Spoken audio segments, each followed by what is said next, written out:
Le morning, les GG, tout sur les dessus de l'actu. Les grandes gueules. Parler beaucoup, manger l'argent, voyager beaucoup seulement. Mais travailler beaucoup, créer des choses, emploi des jeunes, non, non, non. Les dirigeants africains, les dirigeants sont comme ça. Les grandes gueules. Merci de nous rejoindre sur Radio Espace, mais aussi sur Espace TV. Tous les soirs, vous avez accès à cette émission, Les Grandes Gueules. Mamoudou Condé à la réalisation, Prince Diallo à la radio.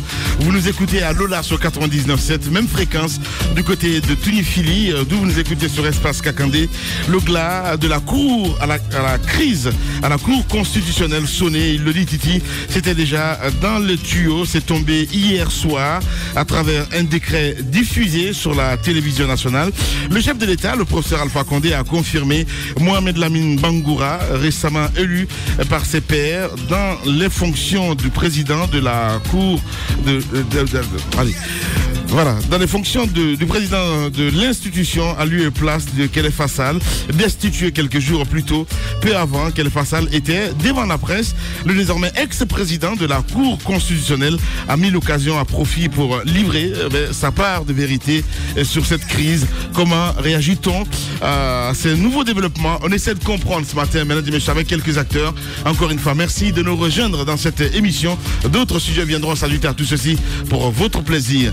Zachary, bonjour. Bonjour Lamine. Bonjour Jacques Lewaleno. Bonjour Lamine. Mafoudia Bangoura, bonjour. Bonjour Lamine, bonjour à tous. Bonjour Abaka Diallo. Bonjour Lamine, bonjour à tous. Voilà, et cette nouvelle, le fils du président Conté, gravement malade, alité du côté de l'hôpital Sino-Guinéen. Je parle de Ousmane Camara, Abaka Diallo. Bien, Ousmane Conté, voilà. Ousmane Conté.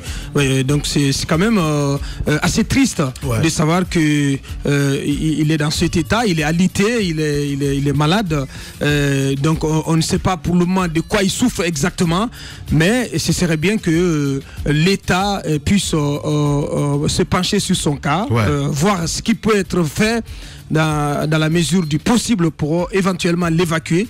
En tout cas, c'est quand même le fils d'un ancien président donc, de feu général Lansana Conté, donc qui a dirigé ce pays pendant 24 ans. Pousser plus loin le bouchon pour dire qu'il est guinéen d'abord, avant d'être fils de Conté. Et donc il y a d'autres Guinéens qui sont dans ce contexte-là.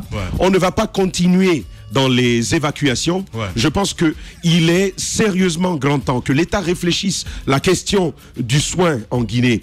Parce qu'il faut développer les services sanitaires dans notre pays. Mais au-delà de cela, mettre en place des politiques justement qui prennent en charge des démunis lorsqu'il y a besoin d'évacuation.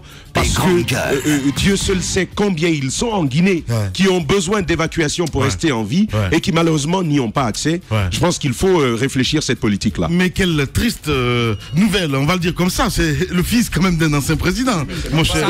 Ça reste un homme, Lamine. Je sais très bien, mais à ce point qu'on demande un NSS, tu comprends ce que je veux dire? Je parle dans ce contexte, justement. Non, mais c'est pas normal. Ça pose un problème d'héritage, pas d'héritage au niveau familial, mais héritage de la gouvernance, bien sûr, parce que les politiques aimeraient bien souvent s'aventurer sur ce terrain-là. Alors si son père avait laissé beaucoup de choses qui pouvaient, n'est-ce pas, aider à ce que les Guinéens accèdent aux soins de santé, lui aussi pourrait en bénéficier sans grande difficulté. Mais je sais que d'une certaine façon, ce sont des enfants qui sont restés au pays comme les enfants de Sékou Touré. Ce ne sont pas des enfants qui sont allés ailleurs chercher à s'installer. Ce sont des enfants qui ont grandi ici. Donc, il faut quand même noter cela. Mais je pense encore une fois que le problème doit être résolu de façon à éviter ce genre de demande, comme vous le dites, SOS, que ce soit le fils du président, que ce soit le fils du paysan, qu'il ait quand même la possibilité de se soigner sans avoir besoin de demander d'aide à quelqu'un. Ali Mafoudia. Mais c'est vrai quand même qu'il reste le fils du président, ça on ne peut pas le dire autrement. Et un fils du président... C'est pourquoi il devait normalement pouvoir se prendre en charge, parce que c'est le fils du président. Normalement. Voilà. Normalement, les plus pauvres sont ceux ceux-là qui doivent bénéficier de la solidarité de l'État et de la société guinéenne. Mais quand la solidarité doit revenir aux privilégiés, comme j'ai dit, aux bénis de Dieu, à un certain moment...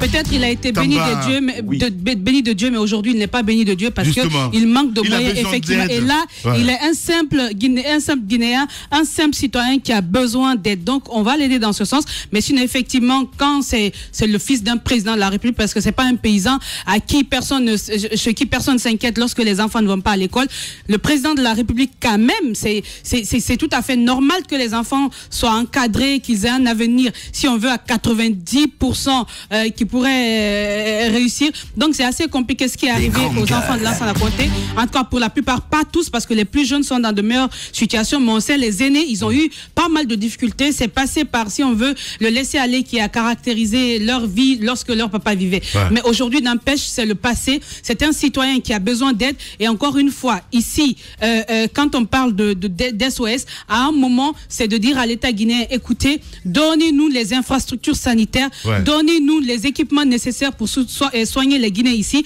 Parce que les cancers aujourd'hui que nous évacuons en Guinée, c'est parce que ça reste longtemps, ça reste jusqu'à un stade très avancé qu'on ne peut pas traiter en Guinée, qu'on en appelle à l'évacuation. Alors que ici déjà on peut détecter. Donc encore une fois, qu'on mette les moyens là où il faut. Ce matin, je lisais un rapport avec les institutions internationales où on disait que la Guinée était mal partie parce que jusqu'à présent, on met l'accent sur les mines, pas sur l'agriculture. Un autre rapport où on disait que l'Afrique est mal partie parce qu'on ne met pas suffisamment l'accent sur l'éducation, sur la santé, et c'est un véritable problème.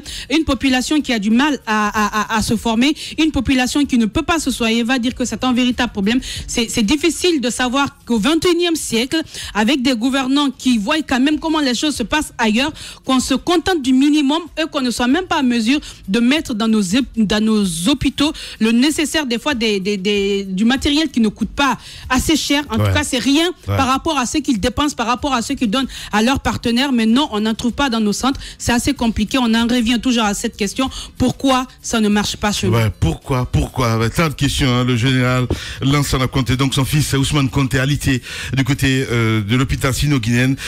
On demande votre aide ce matin, peuple de Guinée. C'est aussi simple que ça, Bakar. C'est triste de dire ça à la radio, quoi. Honnêtement parlant, franchement. J'ai du mal à croire, j'ai du mal à parler de cela quand même, là. Mais je pense que de toute façon, le message est passé.